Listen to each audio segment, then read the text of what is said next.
Hello વિદ્યાર્થી મિત્રો, electromotive ફોર્સનું lecture number 8. આગળના લેક્ચરોમાં આપણે સાંદ્રતા કોષ એટલે શું અને એના પ્રકારો વિશે જોયું હતું. તો એમાંથી સાંદ્રતા કોષનો જે એક પ્રકાર હતો ધ્રુવ સાંદ્રતા કોષ, એના બે પેટા પ્રકાર સરળ સાંદ્રતા કોષ અને વાયુ સાંદ્રતા કોષ, તો એ વિશે આપણે ભણ્યા.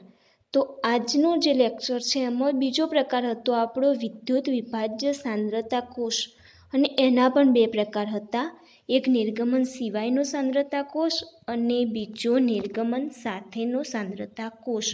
તો આજના આ લેક્ચરમાં આપણે નિર્ગમન સિવાયનો સાંદ્રતા કોષ એના વિશે અભ્યાસ કરવાના છીએ, કે કોન્સન્ટ્રેશન સેલ વિથઆઉટ ટ્રાન્સફરન્સ. તો હવે જોઈએ આ પ્રકારના કોષમાં શું હોય છે, એક ધ્રુવ ધન આયનોને પ્રતિવર્તી હોય છે, જ્યારે બીજો ધ્રુવ શું હોય છે, ઋણ આયનોને પ્રતિવર્તી હોય છે. એના માટેનો કોષ હોય છે જે આપણે જોઈએ. તો જેમાં એક ધ્રુવ H+ આયનોને પ્રતિવર્તી છે અને બીજો ધ્રુવ શું છે, Cl- આયનોને પ્રતિવર્તી છે. ઉપરમાં જ કીધું, શું કીધું, એક ધ્રુવ ધન આયનોને પ્રતિવર્તી હોય છે અને બીજો શું હોય છે, ઋણ આયનોને પ્રતિવર્તી. તો એમાં એક H+ આયનોને પ્રતિવર્તી છે અને બીજો Cl- આયનોને પ્રતિવર્તી છે, અને જે HCl છે એની સક્રિયતા છે A1. તો ચલો હવે આપણે જોઈએ કોષ. તો આના માટે નિર્ગમન સિવાયનો રાસાયણિક સાંદ્રતા કોષ છે, એના માટેનો કોષ શું છે, PT, H2 gas, HCl, A1, AgCl solid અને Ag સોલિડ. બરાબર, આ આપણું શું છે, કોષ છે. જ્યારે કોષ કાર્ય કરે ત્યારે શું થાય છે, ડાબી બાજુ એ હાઇડ્રોજન આયન સ્વરૂપે શું જાય છે, દ્રાવણમાં જાય છે, જ્યારે જમણી બાજુએ શું થાય છે, HClમાંથી Ag ધ્રુવ પર જમા થાય છે. આપણે આગળના જે કોષોમાં જોયું હતું, શું થશે, H+ હશે એના ઉપર શું થશે, તમારું ઓક્સિડેશન થશે, એનોડ પ્રક્રિયા, અને જમણી કેથોડ ઉપર શું થશે, રિડક્શન પ્રક્રિયા. તો ડાબી બાજુ આપણો કયો ધ્રુવ છે, હાઇડ્રોજન ધ્રુવ છે, તો એના ઉપર થશે તમારી ઓક્સિડેશન પ્રક્રિયા, અને બીજી બાજુ છે Ag, તો એના ઉપર થશે રિડક્શન પ્રક્રિયા. તો હવે જોઈએ ઓક્સિડેશન, આપણો કોષ તો જોઈ લીધો, PT, H2, HClની સક્રિયતા કેટલી લીધી છે, A1 લીધી છે. જો AgCl અને Ag, તો હવે એના માટે એનોડ ઉપરની પ્રક્રિયા જોઈએ. તો શું થાય છે, એનોડ ઉપર 1/2 H2H++ ઇલેક્ટ્રોન માઇનસ ઓક્સિડેશન પ્રક્રિયા, કારણ કે ઇલેક્ટ્રોન શું કરે છે, એનું દાન કરે છે, માટે શું થયું, 1/2 H2H++ ઇલેક્ટ્રોન માઇનસ. કેથોડ ઉપર આપણો બીજો ધ્રુવ કયો છે, Ag ધ્રુવ છે, તો AgCl+ ઇલેક્ટ્રોન માઇનસ, કારણ કે જે એનોડ ઉપરથી હાઇડ્રોજન છે એ ઇલેક્ટ્રોનનું દાન કરે છે, આ Ag ધ્રુવ શું કરશે, ઇલેક્ટ્રોનનું ગ્રહણ કરશે, એટલે AgCl+ ઇલેક્ટ્રોન માઇનસ, તો Ag+ Cl માઇનસ. હવે સેલ રિએક્શન શું થશે, 1/2 H2 ઇલેક્ટ્રોન માઇનસ શું થયા, ઉડી ગયા. તો 1/2 H2 gas plus AgCl solid gives H++ Cl- Ag.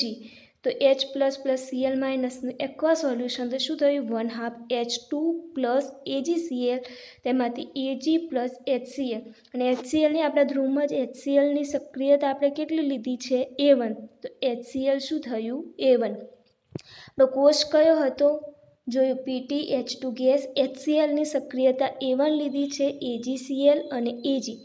કોષ કાર્ય કરે છે ત્યારે શું થાય છે, હાઇડ્રોજન દ્રાવણમાં જાય છે. આગળના કોષોમાં જોયું તો કોષ કાર્ય કરશે ત્યારે ઇલેક્ટ્રોન દાન થતો હોય, જે આયન હોય છે એ શું થાય છે, તમારા દ્રાવણમાં ભળી જાય છે, એટલે હાઇડ્રોજન શું થશે, આયન સ્વરૂપે દ્રાવણમાં જાય છે.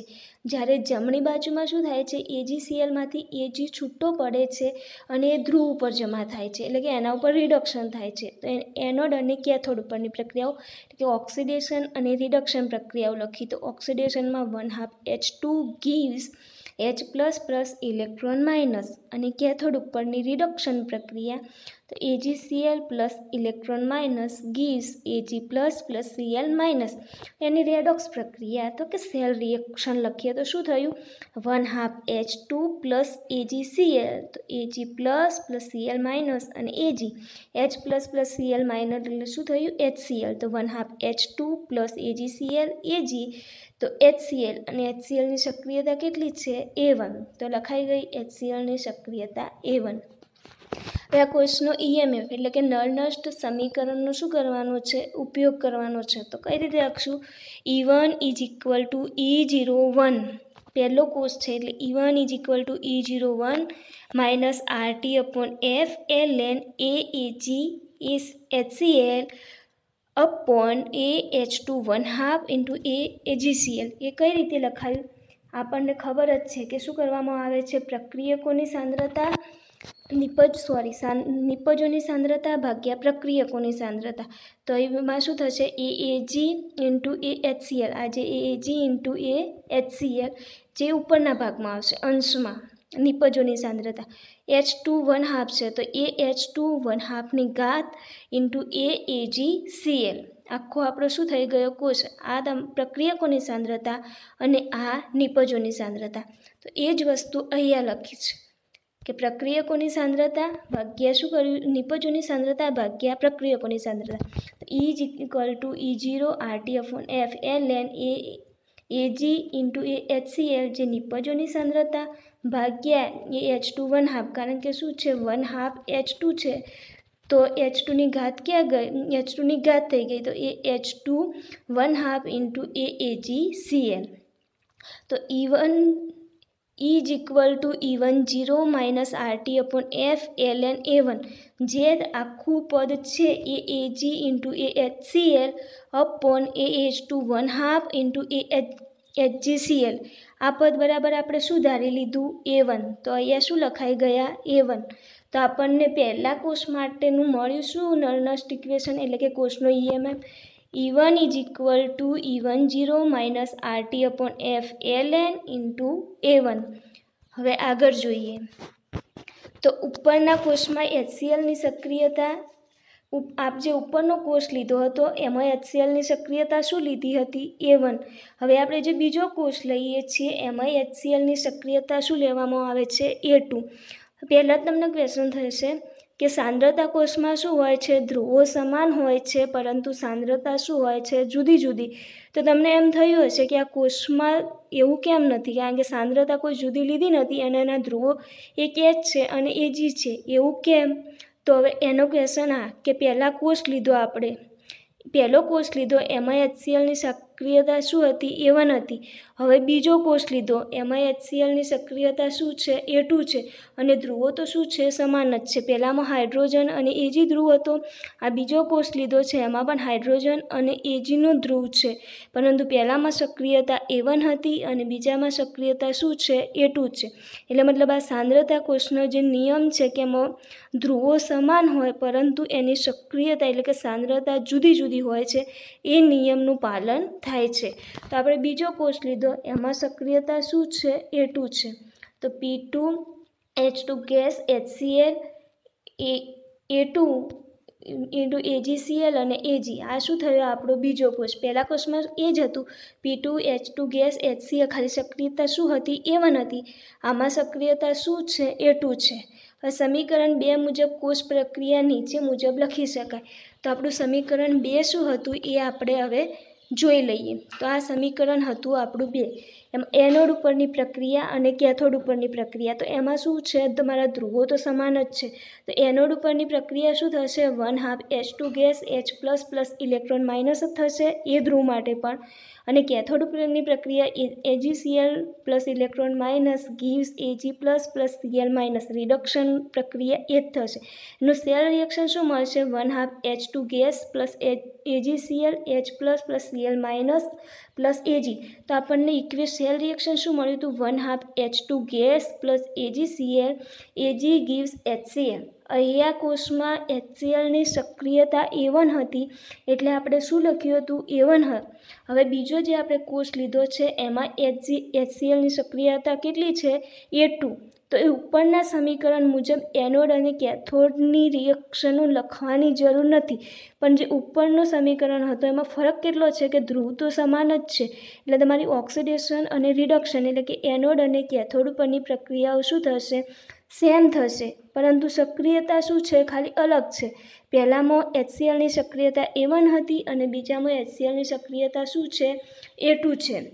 તો એના માટેનું આપણે સેલ રિએક્શન શું થશે તમે જોઈ શકો છો 1/2 H2 gas plus HCl Ag plus HCl એની સક્રિયતા શું આવી A2 સેમ એ જ રિએક્શન કારણ કે ધ્રુવો સમાન છે ખાલી સક્રિયતા બદલાય છે પહેલાં HCl A1 હતું એની જગ્યાએ શું આવશે HCl A2 અને આ રીતે કોષનો EMF સમીકરણ 3 પ્રમાણે શું થાય છે નીચે મુજબ તો અહીંયા આપણે કોષનો EMF સેમ એ જ છે અહીંયા ખાલી HClની સક્રિયતા A1 હતી એ HCl જ લખાય છે કારણ કે અહીંયા સક્રિયતા લખી નથી HCl લખ્યું અને એની સક્રિયતા શું લખી છે આપણે A1 છે અને બીજામાં સક્રિયતા શું છે A2 એટલે આ જે તમારું આખું સમીકરણ છે એના બરાબર આપણે પહેલા કોષમાં શું લખ્યું હતું A1 લખ્યા છે તો એની જગ્યાએ બીજામાં સક્રિયતા શું છે A2 છે તો શું લખાશે કોષનો EMF A2 એટલે કે આ કોષનો EMF સમીકરણ 3 પ્રમાણે શું થશે E2 E2 0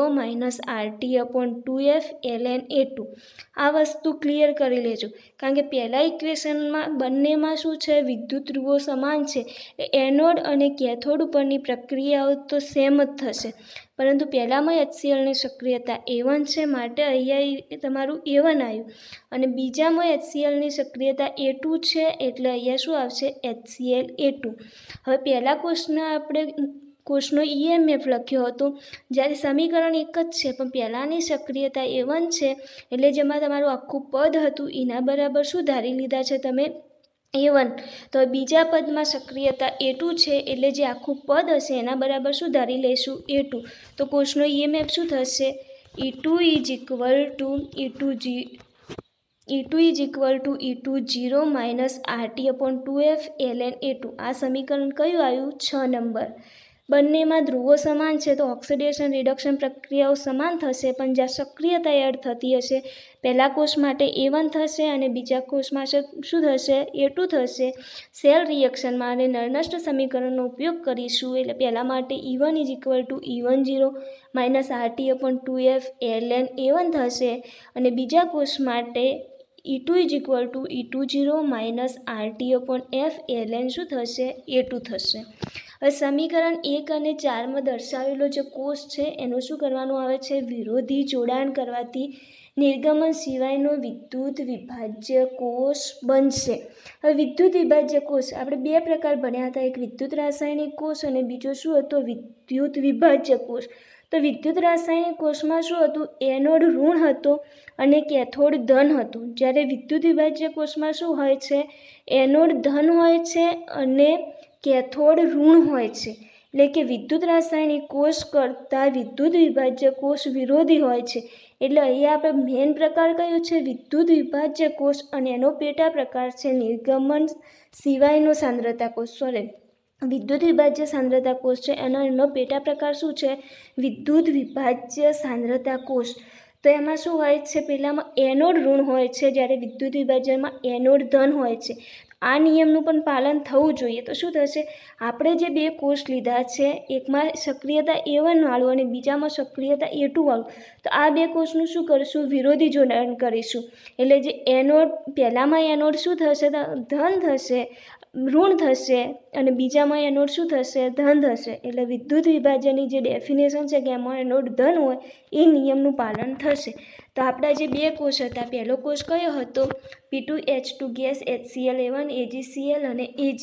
અને બીજાનો કોષ શું છે P2H2 gas HCl A2 AgCl Ag આ બે કોષ છે એનું વિરોધી જોડાણ કરતા તો વિરોધી જોડાણ કરીશું તો શું થાય છે PTH2 ગેસ HCl અને Ag આ શું છે કોષ પહેલો છે P2H2 gas HCl A1 AgCl અને Ag આ કોષ બીજા કોષમાં પણ આપણે કઈ રીતે લખેલું હતું કે P2H2 gas HCl A2 AgCl અને Ag પરંતુ એનું શું કરવાનું છે વિરોધી જોડાણ કરવાનું છે તો પહેલા કેસ તો જે હતો એ લખી દીધો આપણો કોષ હવે બીજા કોષમાં શું કરીશું Ag તો બંનેમાં કોમન થઈ ગયા તો Ag શું થયા રહ્યા અને શરૂઆત ક્યારે થઈ AgCl HCl A2H2 ગેસ અને PT એટલે આ તમે જુઓ પહેલા કોષમાં એનોડ ઉપર શું થાય છે ઋણ ધ્રુવ આવશે અને એનું શું થશે ઓક્સિડેશન થશે જ્યારે હવે બીજા કોષમાં શું થશે AgCl શું થઈ ગયો ડાબી બાજુ આવ્યો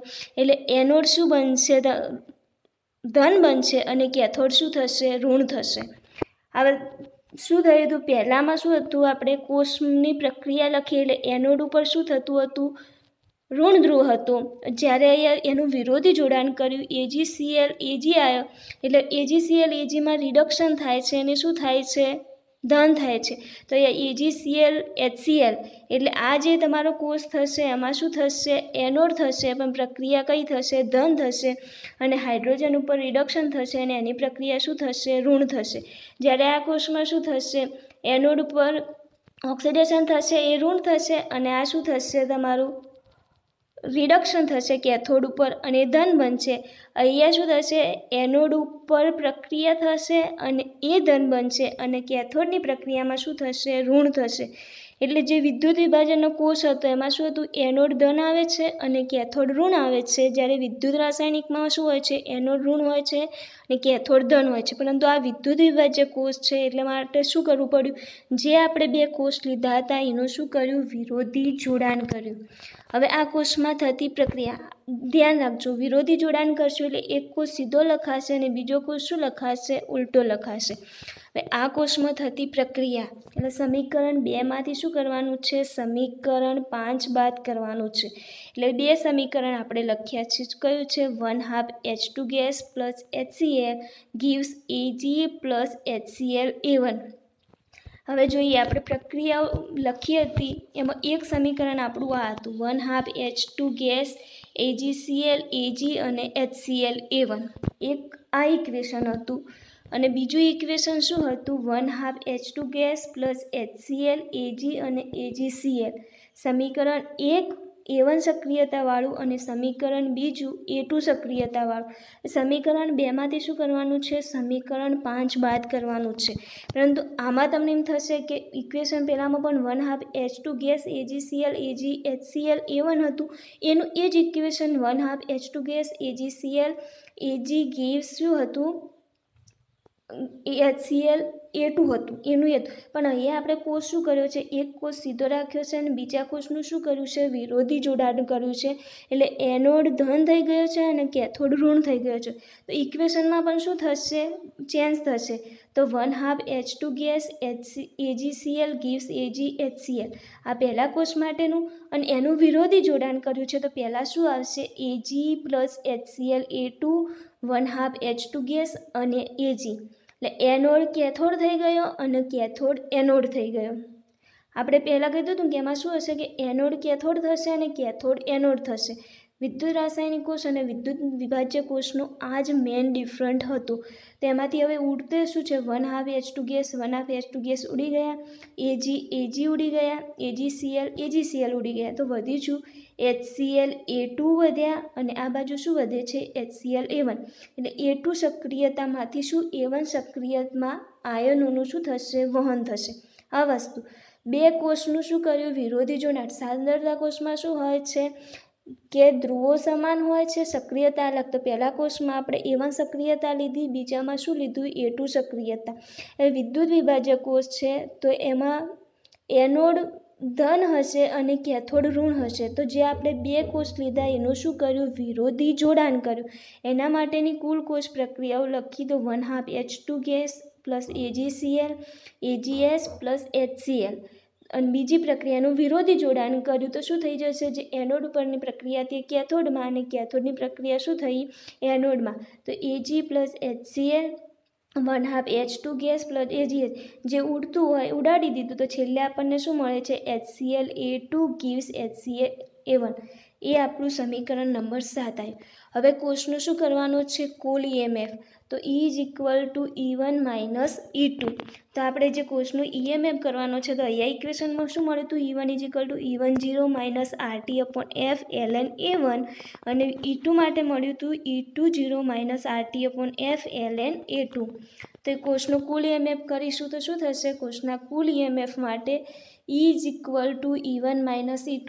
તો E10 = -RT/F ln A1 -E20 - RT/F ln A2. હવે શું છે, બંને કોષ સમાન હોવાથી E10 = E20 થશે. તો આ બંને શું થઈ ગયા, ઉડી જશે. તો વચ્ચે શું, -RT/F ln A1 માઇનસ હવે માઇનસ પદ છે તો અંદરના પદો કરીએ તો શું થશે? જો E1 0 minus RT/F ln A1 minus E2 0 plus minus minus plus થઈ ગયું RT/F ln શું થયું? A2 થયું. પણ E1 ઇઝ ઇક્વલ ટુ શું છે? E2 0 એટલે આગળનું પદ શું મળશે આપણને? E is equal to RT/F ln A2 minus RT/F ln A1 કારણ કે જે પાછળનું પ્લસવાળું પદ છે આગળ લાવ્યા અને માઇનસવાળું પદ શું કર્યું? પાછળ લઈ ગયા. તો આપણને છેલ્લે સમીકરણ શું મળે છે? E is equal to RT/F ln A2 minus RT/F ln A1. તો E ઇઝ ઇક્વલ ટુ શું મળે? RT/F ln A2/A1. સમીકરણ નંબર 8 મળી ગયું. હવે શું હોય છે? A is equal two A plus અને A માઇનસ. આપણે જે A1 અને A2 લીધા એના ધારો કે A લઈએ તો એની કિંમત શું હોય છે? એ પ્લસ પણ હોઈ શકે અને માઇનસ પણ હોઈ શકે. તો E ઇઝ ઇક્વલ ટુ શું થયું? RT/F ln A plus or minus square. A plus into A minus એટલે એ બે વખત આવે તો એનો શું થયો? સ્ક્વેર. પણ એ પ્લસ અને માઇનસ બંને હોય છે. તો E is equal to RT/F ln A plus or માઇનસનો સ્ક્વેર 2 કારણ કે A2 હતા એટલે 2 અને A પ્લસ ઓર માઇનસનો સ્ક્વેર A1 કારણ કે શું હતું? A1 હતા. તો હવે જે સ્ક્વેર છે એ શું કર્યો? આગળ આવી ગયો. તો E is equal two 2RT/F ln A plus or minus 2/A plus or minus 1. હવે આગળ જોઈએ. જો સક્રિયતા સાંદ્રતાના સંદર્ભમાં દર્શાવી આપીએ તો A square is equal two શું થાય છે? C square into F square. A square is શું થશે? C square into F square. તેથી સમીકરણ 9 શું થશે? સમીકરણ 9 શું છે? આ સમીકરણ 9 E is equal to RT/F ln A plus or minus 2નો સ્ક્વેર પણ A પ્લસ ઓર માઇનસ 1નો સ્ક્વેર. સમીકરણ 9. પરંતુ સક્રિયતાની સાંદ્રતાના સંદર્ભમાં દર્શાવીએ એટલે A સ્ક્વેર ઇક્વલ ટુ શું થશે? C square into F square. તો એમાં લખીએ આપણે એની કિંમતો. તો E ઇઝ ઇક્વલ ટુ શું થાય છે? E is equal to RT/F ln C2 into F2નો સ્ક્વેર અપોન C1 ઇન્ટુ F1નો શું થશે? સ્ક્વેર થશે. સ્ક્વેર છે તો શું આવી ગયો આગળ? તો E is equal two 2RT/F ln C2 into F2 upon C1 into F1. જે એની કિંમત હતી આગળના સમીકરણમાં આપણે શું લખ્યું હતું? A2નો સ્ક્વેર ભાગ્યા A1નો સ્ક્વેર. એ એકલા લખીશું તો ચાલશે. તો પછી આમાં શું થઈ ગયું? એ પહેલાંમાં શું હતું? A2 ભાગ્યા A1 હતા. તો C2 ઇન્ટુ F2નો સ્ક્વેર એ જ લખ્યું છે. અહીંયા A2 હતું તો A2 માટે શું થશે? C2 ઇન્ટુ F2 અને A1 માટે શું થશે? C1 into F1. તો E is equal to RT/F ln C2 into F2નો સ્ક્વેર ભાગ્યા C1 ઇન્ટુ F1નો સ્ક્વેર. તો E is equal to RT/F ln C2 into F2 upon C1 upon F1. પરંતુ ખૂબ જ મન દ્રાવણ માટે શું થશે? F2 is equal two F1 is equal two 1 એટલે F1 F2ની કિંમતો શું થઈ જશે? 1 થઈ જશે મન દ્રાવણ માટે. તો સમીકરણ શું વધે છે? E is equal to RT/F ln C2 upon C1. તો આમ નિર્ગમન સિવાયના સાંદ્રતા કોષનો EMF શું કરે છે? કોષમાં બંને બાજુ દ્રાવણોની સાંદ્રતા ઉપર આધાર રાખે છે. કેમ કે છેલ્લે આપણને ઇક્વેશન શું મળે છે? E is equal to RT/F ln C2 upon C1. એટલે જે બંને બાજુનો કોષ હોય છે એ શું કરે છે? દ્રાવણોની સાંદ્રતા ઉપર આધાર રાખે છે. તેથી સમીકરણ 8 નીચે પ્રમાણે થશે. હવે સમીકરણ 8 આપણું કયું હતું? E is equal to RT/F ln A2 upon A1. તો એમાંથી શું થશે? E is equal two plus or minus V/V plus or minus into Z plus or minus RT/F ln A2 upon A1. તો એમાં Z પ્લસ અને Z minus શું છે? ધન આયનો અને ઋણ આયનોની સંયોજકતા છે. અને V પ્લસ અને V માઇનસ શું છે? ધન આયન અને ઋણ આયનની સંખ્યા. જ્યારે V શું છે? આયનોની કુલ સંખ્યા. એટલે કે એમાં સાંદ્રતા ઉપર આધાર રાખે છે અને એના સિવાય આયનોનું વહન થતું હોય છે. એટલે આગળ શું લખ્યા? V/V plus or minus into Z plus or minus. તો આ કોષમાં આપણે વિદ્યુત વિભાજ્ય સાંદ્રતા કોષ લખ્યો. તો વિદ્યુત વિભાજ્ય સાંદ્રતા કોષ શું હોય છે? વિદ્યુત રાસાયણિક કોષ કરતો ઉલટો. વિદ્યુત રાસાયણિક કોષમાં એનોડ ઋણ હોય છે, જ્યારે વિદ્યુત વિભાજ્ય કોષમાં એનોડ ધન હોય છે, પેલા કેથોડ ધન હોય છે વિદ્યુત રાસાયણિક કોષમાં, જ્યારે વિદ્યુત વિભાજ્ય કોષમાં શું હોય છે? કેથોડ ઋણ હોય છે. માટે આ વિદ્યુત વિભાજ્ય કોષનો પ્રકાર છે. અને એક સાંદ્રતા કોષ છે. સાંદ્રતા કોષમાં ધ્રુવો સમાન હોય, પરંતુ શું હોય તે સક્રિયતા કે સાંદ્રતા જુદી હોય. એટલે આપણે પહેલાં બે કોષ લીધા, પહેલાં A1 સક્રિયતા લીધી, બીજું A2 સક્રિયતા, અને પછી જે આખો કોષ છે એનું વિરોધી જોડાણ કર્યું. એના ઉપરથી એનોડ કેથોડ બન્યો અને કેથોડ એનોડ બન્યો. એના ઉપરથી શું શોધ્યું આપણે? કોષના EMF માટેનું સમીકરણ.